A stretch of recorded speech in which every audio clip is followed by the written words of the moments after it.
আসসালামু আলাইকুম guys, this is দেওয়ান সাকিব। তো এই প্রবাসের মাটিতে যারা আছেন না, তারাই শুধু বুঝেন যে কষ্ট কী জিনিস। তো কষ্ট তো করতেই হবে, তারপরও মাঝে মাঝে অনেক কষ্ট হয় এটা ভেবে যে এত কষ্ট করার পরও ফ্যামিলি লোকজন কষ্টকে মূল্য দিতে জানে না। আসলে আমরা দিনের পর দিন, রাতের পর রাত কষ্ট করতেছি।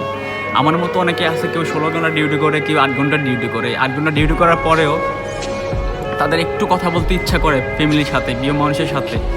আমরা এত ব্যস্ততার পরও একটা কল দিই প্রিয় মানুষের কাছে, ফ্যামিলির কাছে কল দেওয়ার পরেও তারা হয়তো আমাদের থেকেও বেশি কষ্ট করে, আমার মনে হয় আর কি। আসলে তাও না, তারা ফোন ধরে না, আর ফোন তো দেয়ও না বলেও।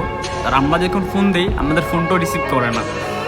তা আমাদের মনে হয় সারাদিন কষ্ট করার পরে একটু ফ্যামিলির সাথে, প্রিয় মানুষের সাথে কথা বললে সারাদিনে ক্লান্ত কেটে যায়।